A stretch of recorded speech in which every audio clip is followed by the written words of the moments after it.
Olá, meus irmãos, sejam bem-vindos a mais um estudo bíblico. Estamos aqui toda segunda-feira nesse canal da comunidade Giovanni Si para falarmos sobre a palavra de Deus e termos o nosso momento de estudo bíblico, né? Eu espero que você esteja alegre, feliz, contente com esse momento, esteja aí no seu lugar de sempre, né? Aconchegante e preparado para esse momento. Lembrando também que o nosso estudo aqui é um incentivo para a tua vida e isso aqui não substitui a tua vida com Deus, o teu relacionamento íntimo com o Senhor Jesus, a sua palavra, a devoção, o estudo, né, a procura por se aperfeiçoar e crescer cada vez mais em graça e em conhecimento. No estudo de hoje nós vamos falar sobre a igreja modelo, como a comunidade cristã, né, a igreja do Senhor Jesus, deve se comportar biblicamente falando, certo? Nós vamos fazer uma oração e aí a gente já começa no tema de hoje. Então, se você está aí, feche os teus olhos e ore comigo. Pai querido, em nome de Jesus, nos prostramos diante da tua face, agradecemos ao Senhor por toda a capacidade, toda a oportunidade que o Senhor tem nos dado. Que o teu Espírito Santo nos abençoe, como sempre nos abençoa quando estudamos a tua palavra. Que essa palavra venha trazer, meu Deus, o entendimento ao nosso coração, a fim de que isso venha mudar a nossa vida. Nós não queremos mais ser os mesmos todas as vezes que nós lemos, estudamos e buscamos ao Senhor através da tua palavra, através da oração, porque entendemos que viver uma vida contigo, meu Pai, requer e necessariamente resulta, meu Pai, em uma vida transformada. Em nome de Jesus, nos abençoe, fique conosco, nos guie nesse estudo bíblico, como o Senhor tem feito todas as vezes, Pai, em nome de Jesus. Amém e amém. Então, abra comigo a sua Bíblia no livro de Primeira Tessalonicenses. É uma das cartas de Paulo, provavelmente, né, a primeira carta, o primeiro escrito de Paulo, é a carta de Primeiro Tessalonicenses, e a gente vai ver como essa igreja, como esse povo, né, dessa cidade foi um exemplo para a igreja cristã, certo? Então abra comigo aí 1 Tessalonicenses, capítulo 1, versículo 2. Diz o seguinte: Sempre damos graças a Deus por todos vocês, mencionando-os em nossas orações. Lembramos continuamente diante de nosso Deus e Pai o que vocês têm demonstrado, o trabalho que resulta da fé, o esforço motivado pelo amor e a perseverança proveniente da esperança em nosso Senhor Jesus Cristo. Sabemos, irmãos amados de Deus, que Ele os escolheu porque o nosso Evangelho não chegou a vocês somente em palavras, mas também em poder no Espírito Santo e em plena convicção. Vocês sabem como procedemos entre vocês em seu favor. De fato, vocês se tornaram nossos imitadores e do Senhor, pois, apesar de muito sofrimento, receberam a palavra com alegria que vem do Espírito Santo. Assim tornaram-se modelo para todos os crentes que estão na Macedônia e na Acaia. Porque partindo de vocês, propagou-se a mensagem do Senhor na Macedônia e na Acaia. Não somente isso, mas também por toda parte tornou-se conhecida a fé que vocês têm em Deus. O resultado é que não temos necessidade de dizer mais nada sobre isso, pois eles mesmos relatam de que maneira vocês nos receberam e como se voltaram para Deus, deixando os ídolos a fim de servir ao Deus vivo e verdadeiro e esperar dos céus seu Filho, a quem ressuscitou dos mortos, Jesus, que nos livra da ira que há de vir. Então, essa parte introdutória, né, o primeiro capítulo aqui de 1 Tessalonicenses, Paulo ele já começa falando aqui, registrando como essa igreja, como esses irmãos do primeiro século da igreja da Acaia e na Macedônia, dos Tessalonicenses, eles eram um modelo, eles receberam de verdade o evangelho e estavam vivendo como o evangelho manda viver, né?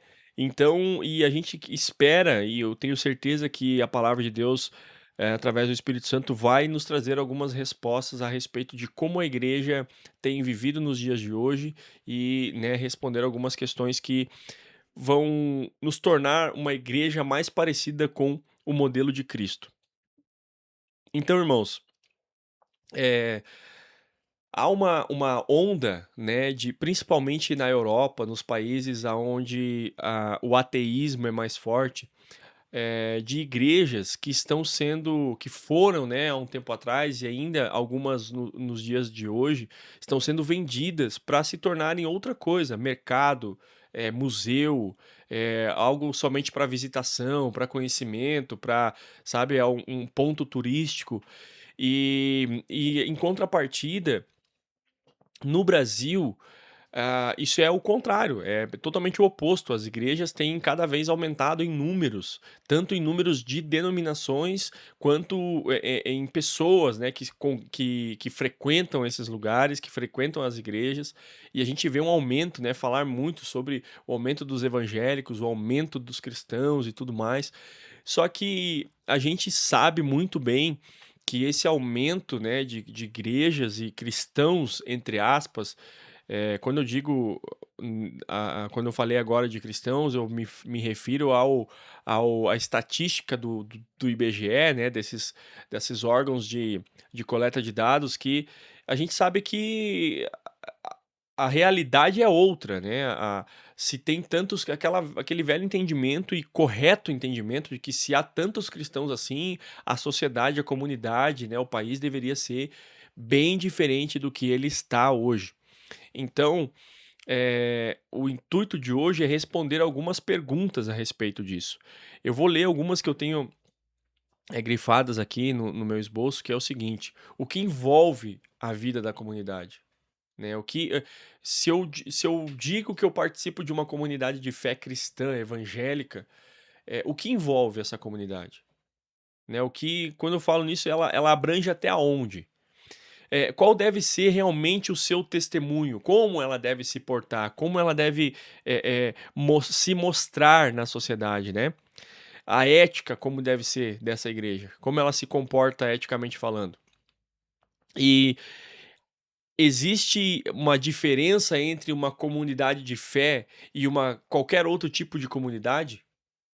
Existe uma diferença entre uma igreja cristã e de um clube de amigos, um clube de onde você vai passar o final de semana, onde você vai comemorar alguma data específica, onde você vai desfrutar de alguns instrumentos, sei lá, da piscina, do campo de futebol, do salão de festas, entende? Aonde há uma reunião de pessoas. Qual é a diferença entre qualquer outra comunidade e a igreja de Cristo, a comunidade cristã, a comunidade de fé que eu e você participamos, né? E o que envolve uma construção de uma igreja sadia. Para uma igreja ser saudável, o que precisa ter? Então essas perguntas que englobam uma igreja modelo, né? A gente vai perceber que a gente vai encontrar nessa igreja dos Tessalonicenses, certo? Essa, como eu falei antes, essa aqui deve ser a primeira epístola de Paulo, a primeira carta que ele escreveu. Ela fica mais pro final da Bíblia ali. Por exemplo, a carta de Romanos ela vem antes, mas cronologicamente falando, a carta de 1 Tessalonicenses provavelmente foi a primeira que Paulo escreveu, certo? E foi após uma perseguição que houve em Filipos. Atos capítulo 16 vai relatar essa perseguição, né? Então Paulo, na sua segunda viagem missionária, ele desembarca em Tessalônica e começa ali a pregar o evangelho e propagar o evangelho naquela cidade. E ali forma então a igreja de Tessalonicenses. Então, três pontos importantes que a gente vai falar hoje aqui sobre uma igreja modelo. Primeiro é o testemunho da comunidade cristã. O segundo é a santificação dessa comunidade, né, como ela deve se comportar biblicamente falando, e a convivência entre os irmãos da comunidade cristã, né? Então são três pontos que são pilares para uma igreja saudável, e dentro desses pontos a gente vai explanar outros subtítulos. A comunidade cristã, irmãos, ela deve ser um testemunho vivo. O que isso significa? Significa que É uma igreja, um povo, uma comunidade que aprende a teoria da palavra, aprende, discerne, tenha o entendimento correto da palavra, correto, não baseado em opiniões, mas em sim num estudo teológico saudável, seguro, né? Ela entende a palavra de Deus e ela aplica. Testemunho vivo é quando eu aprendo a palavra e eu aplico a palavra. Não basta apenas a gente saber da palavra teoricamente, na teoria, só as palavras, e expressar essas palavras para fora. Por mais belas que sejam, por mais bem colocadas que elas sejam, elas só vão ter valor quando elas são aplicadas no dia a dia, no cotidiano, nas tuas decisões, na forma com que você se comporta. Certo? E antes de eu continuar aqui, eu gostaria de destacar, irmãos, que a igreja de Cristo, ela é composta por várias pessoas. Eu, como um cristão, eu não sou a igreja de Cristo. Como muitas pessoas dizem: "Ah, a igreja sou eu". Não, você não é a igreja. Você, junto com milhares e milhões de pessoas espalhadas pelo mundo afora, que são servos, salvos de Jesus Cristo, você, junto com esses milhões de pessoas, são a igreja de Cristo. E somente quando a gente age em comunidade, no coletivo, né, aí a igreja de Cristo ela é real, ela é existente, certo? Então, quando eu, no meu individual, aprendo a palavra de Deus e aplico na minha vida individual, e o meu irmão também aprende comigo e aplica na vida dele, que é um contexto talvez totalmente diferente, e nós vivemos em comunidade, aí sim o testemunho da igreja é vivo. É vivo. Porque a sociedade, irmãos, ela não vai dar a devida atenção, o devido valor para as palavras que a igreja proclama. Porque todas as vezes que a igreja proclamar uma verdade, o mundo vai olhar para a vida da igreja, para ver se aquilo é real. E nada mais justo do que isso. E a gente, você e eu, provavelmente conhecemos várias histórias que, porque o fulano de tal diz que é crente, mas vive dessa forma, vive de tal forma. Claro que eh, a boa parte dessas críticas não são verdadeiras, não passa de uma perseguição, de um sentimento de repúdio à igreja de Cristo, porque isso também é natural e bíblico, né? A igreja passar por um desprezo pela sociedade, por uma perseguição, né? Tanto de talvez o teu chefe, o teu professor, pessoas da tua família vão te desprezar, os teus amigos vão te abandonar quando você for um crente verdadeiro. E eles vão te criticar por isso. Mas boa parte dessa crítica é porque realmente o número, o volume de cristãos e de igrejas que surgem no Brasil não condiz com a prática dessa igreja no Brasil. Então, é natural que as pessoas vão olhar para a nossa vida prática. E elas não vão olhar para a igreja, lá para o templo e perceber como aquele templo se comporta. Porque o templo, irmãos, né, aquela comunidade em específico, aquela congregação local, ela só vai se comportar biblicamente quando as pessoas que compõem aquela congregação também se comportam biblicamente. Né, por exemplo, o culto de domingo, ele é um resultado de adoração e culto a Deus do do convívio de cada pessoa no individual, singular, em suas casas. Quando as pessoas não cultuam a Deus, não vivem, não servem a Deus no seu cotidiano, não adoram a Deus no seu secreto, inevitavelmente elas não vão saber adorar a Deus, cultuar a Deus lá no templo, lá na congregação. Então a sociedade vai olhar para a aplicação da palavra de Deus na vida individual de cada cristão que faz parte da igreja de Cristo, certo? E o que nós podemos pegar de exemplo dos Tessalonicenses sobre o testemunho vivo? Primeiro, a primeira atitude que a comunidade precisa ter é o comportamento de coragem. Nós precisamos, irmãos, viver uma vida cristã corajosa. Eu não posso ter vergonha ou medo ou receio de falar a verdade ou de agir corretamente. Se eu, por exemplo, eu tenho um grupo de amigos que não são cristãos e eles agem de uma maneira que não condiz com a palavra de Deus e eu estou no meio deles, eu não posso ter medo, receio ou vergonha de agir conforme a palavra de Deus diz, nem que isso me custe a amizade deles. Eu não posso deixar de falar quando eu tenho a oportunidade, deixar de falar a verdade de Deus, por exemplo, numa sala de aula, quando o evangelho é confrontado por um professor. Eu não posso.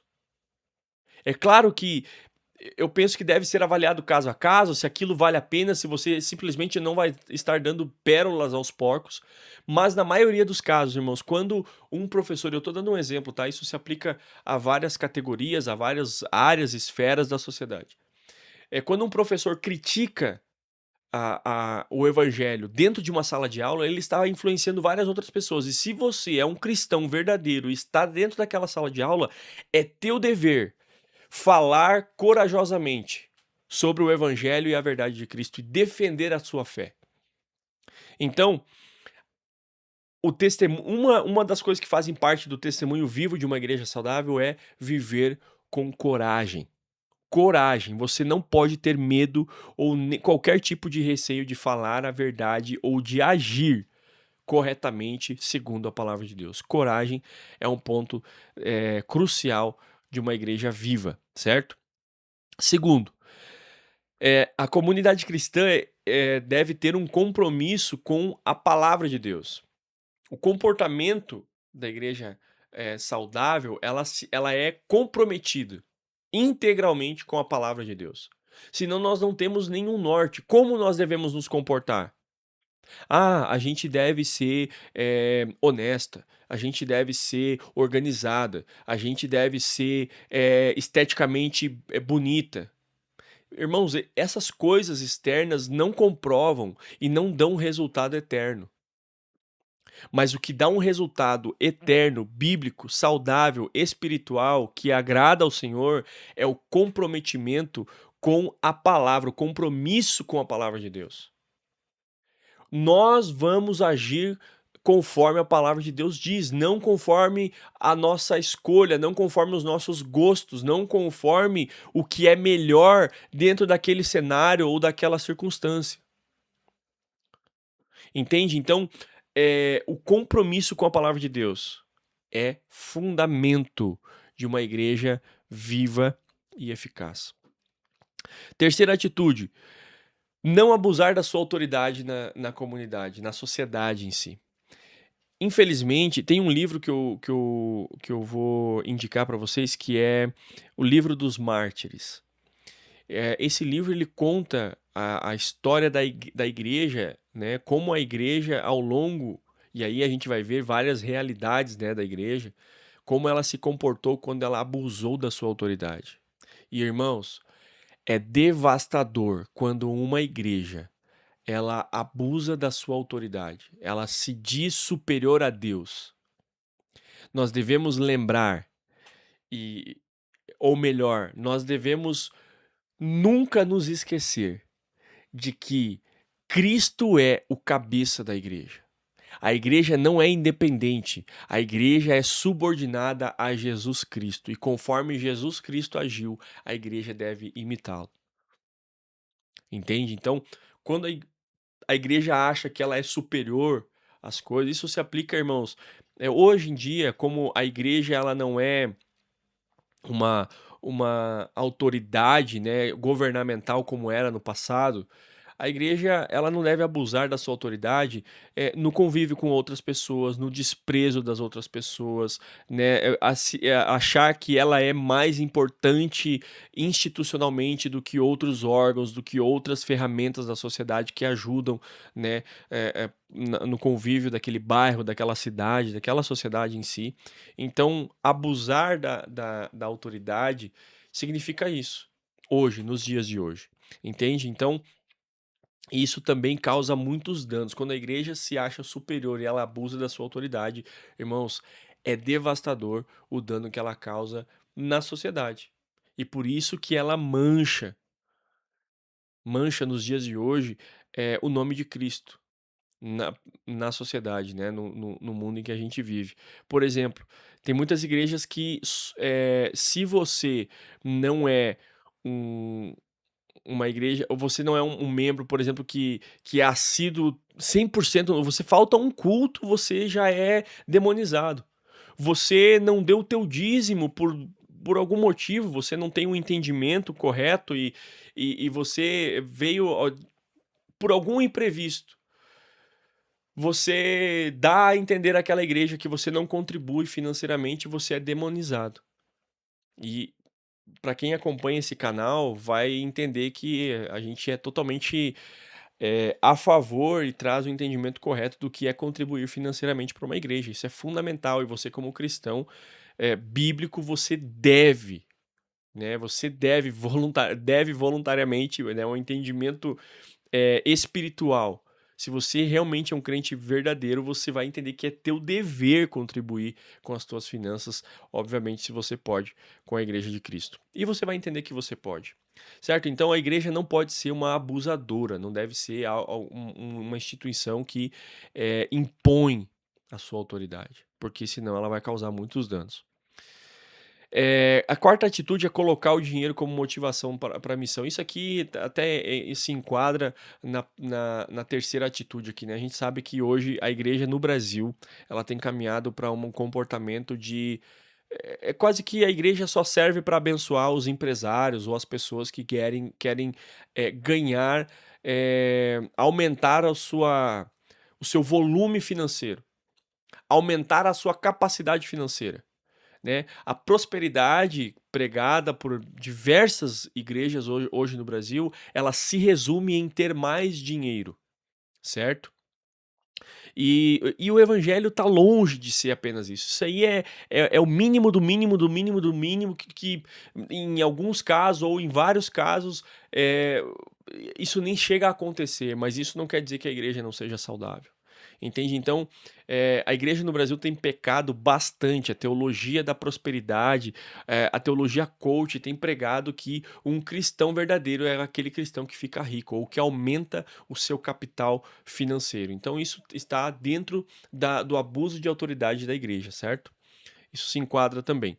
E por último, o comportamento da comunidade cristã deve ser uma atitude que faça com que a vida da comunidade seja testemunho da presença do reino de Deus no mundo. Quando a sociedade olha para a tua igreja, ela vê o reino de Deus avançando, se cumprindo através das atitudes. Se não vê, irmãos, alguma coisa de errado está acontecendo. A igreja precisa voltar para a palavra, reorganizar, rever os seus conceitos e começar a aplicar verdadeiramente aquilo que a palavra de Deus diz. Certo, irmãos? O segundo tópico do nosso estudo de hoje é a santificação da igreja. Como deve viver a igreja de Cristo? E a gente vai perceber que, como Paulo fala aqui, né, em Tessalonicenses, capítulo 4, do versículo 3 ao 8 diz o seguinte: a vontade de Deus é que vocês sejam santificados. Abstenham-se da imoralidade sexual.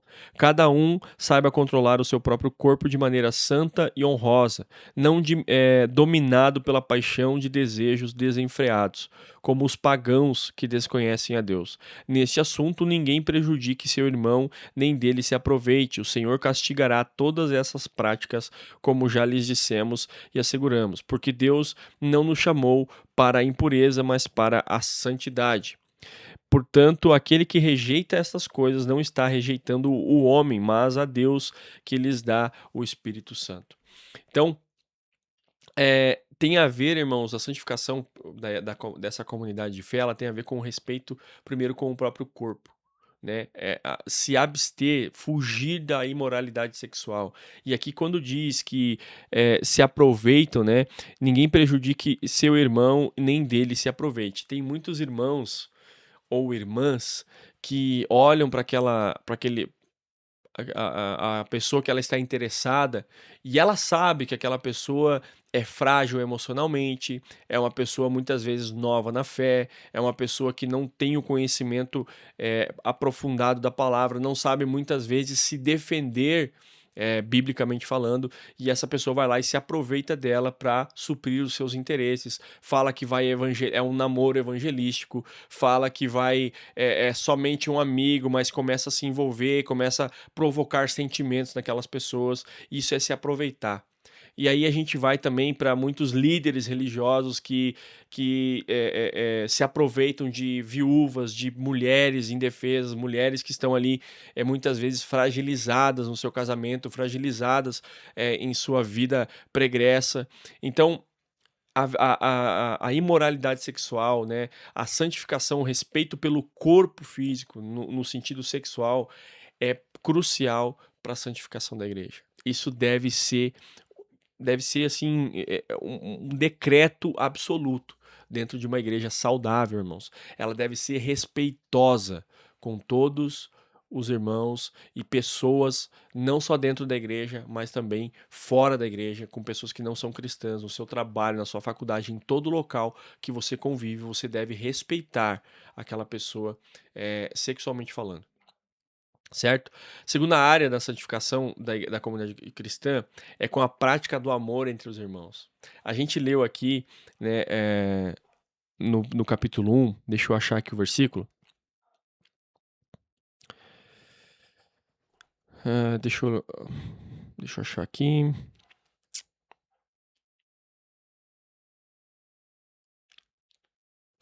Sempre damos graças a Deus por todos vocês, mencionando em nossas orações, lembrando continuamente diante do nosso Deus e Pai, o que vocês têm demonstrado, o trabalho que resulta da fé, o esforço motivado pelo amor. Então, quando a gente se esforça, irmãos, em ajudar, em contribuir com a obra de Deus, tanto na igreja local, quanto na sociedade, quanto na vida das outras pessoas, você se esforça, aquelas pessoas olham para a tua atitude e elas veem que você está realmente investindo esforço naquilo. Mental, físico, financeiro, de todas as áreas, para você ajudar aquela pessoa ou manifestar o reino de Deus, o amor de Deus é demonstrado através dessa atitude. Então, a santificação da comunidade cristã, da igreja de Jesus Cristo, ela é a prática do amor. Paulo vai dizer que o amor é o dom supremo de Deus. A palavra de Deus também vai dizer que a igreja de Cristo, né, os salvos do Senhor, eles serão conhecidos pelo amor, pela prática do amor.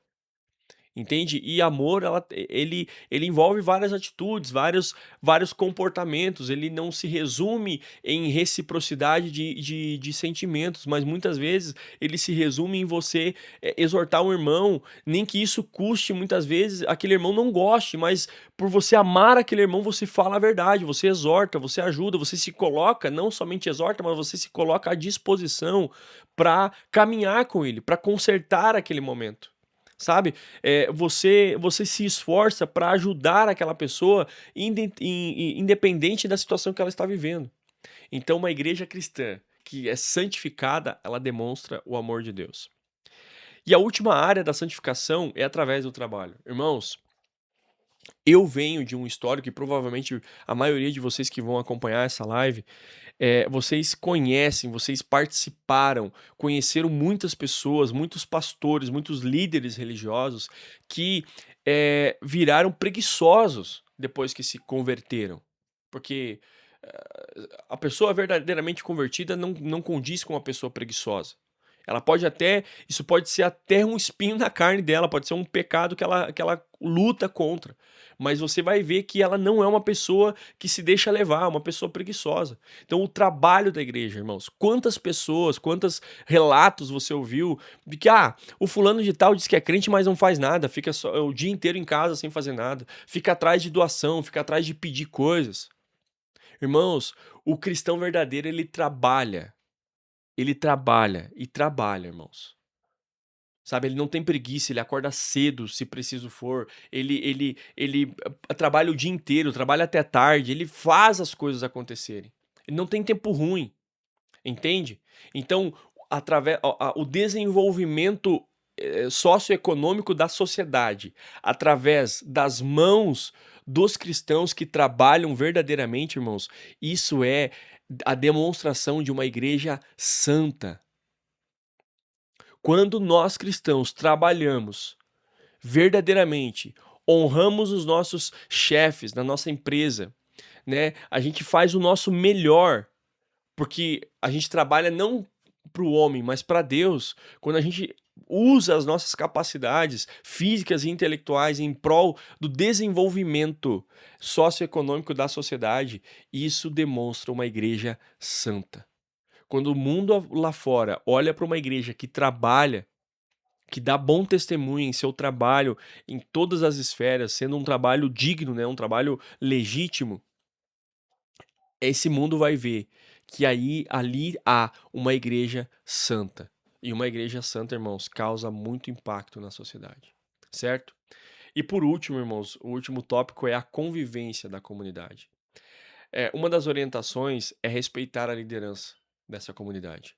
Sabe, se você e isso é importante ressaltar, devido a tantas congregações, a tantas instituições pseudo-evangélicas no Brasil, eu preciso te dizer que se você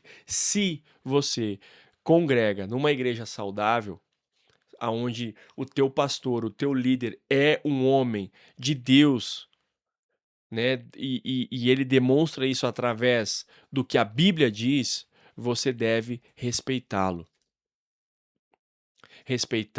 incentivá-lo e ajudá-lo em sua obra. Honrar esse líder. E já falamos em outros estudos que a melhor forma de honrar um líder, um pastor bíblico, é ajudando ele na obra de Deus. É motivando ele, sabe, pegando parte do fardo que ele carrega e colocar sobre as tuas costas e ajudar ele a carregar.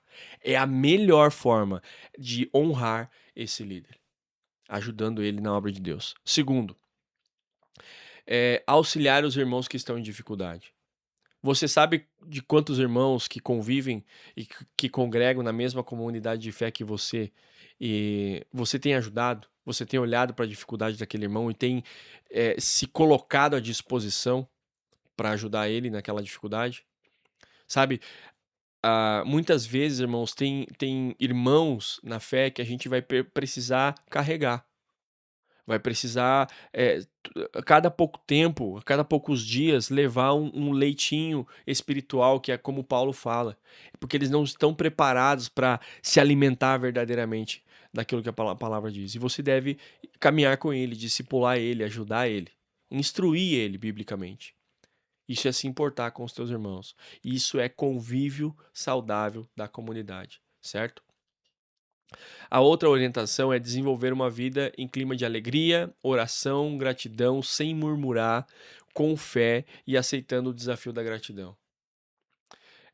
No capítulo 5, versículo 16, diz o seguinte, de 1 Tessalonicenses: Alegrem-se sempre, orem continuamente, deem graças em todas as circunstâncias, pois esta é a vontade de Deus para vocês em Cristo Jesus.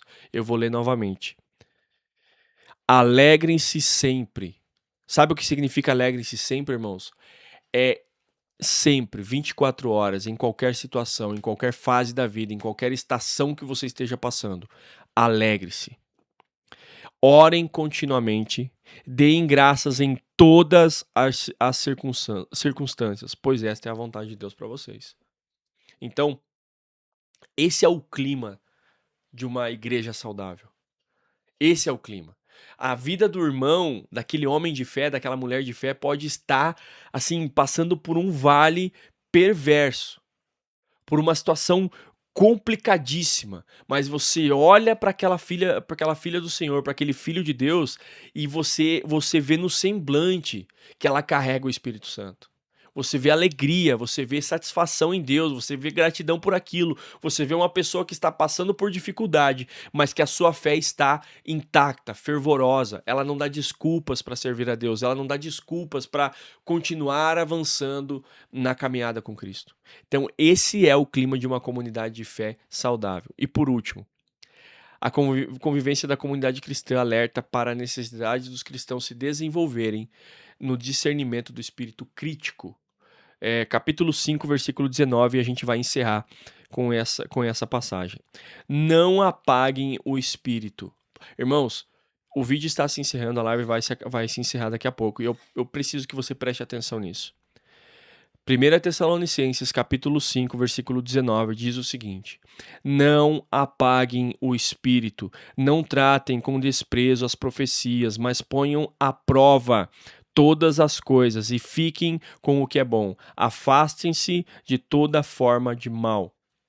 Que o próprio Deus da paz os santifique inteiramente, que todo o espírito e a alma e o corpo de vocês sejam preservados irrepreensíveis na vida de nosso Senhor Jesus Cristo, aquele que nos chama, é fiel e fará isso. Ou seja, se desenvolver no espírito, irmãos, o versículo começa com o seguinte: não apaguem o espírito. Quando eu e você nos afastamos e negligenciamos o estudo da palavra de Deus, a vida de oração, a vida de busca pela presença de Deus, quando você acha que você não precisa estudar a Bíblia, estudar uma teologia saudável, você contribui para que o espírito seja apagado. Então, uma igreja, irmãos, uma igreja saudável vai ter cristãos que sabem defender a sua fé, vai ter cristãos que sabem como devem se comportar em situações extremas, porque eles estudam a palavra. São cristãos que estão preparados para aquilo que precisam passar nessa vida. Uma das maravilhas do evangelho, irmãos, e principalmente eu destaco o livro de Eclesiastes, é porque o evangelho de Deus, ele não oculta, não omite nenhuma verdade sobre a realidade da vida. A vida nesse mundo, nessa vida carnal, ela é perversa, irmãos. Tem muitos desafios e o evangelho deixa isso claro. Mas uma igreja saudável é composta por cristãos preparados, instruídos biblicamente e espiritualmente, para passar por essas situações, para instruir os seus irmãos, para propagar o reino de Deus em meio a tantos desafios que esse mundo coloca contra a igreja. E certamente, irmãos, certamente uma igreja modelo, as portas do inferno não prevalecerão contra ela. Amém? Eu espero que essas eh, palavras, né, esse estudo de hoje venha contribuir para que você e eu venhamos a ajudar a nossa igreja, a igreja de Cristo, a ser mais parecida com a vontade de Deus, a ser uma igreja modelo aonde ela está inserida. Amém? Que Deus te abençoe e até o próximo estudo.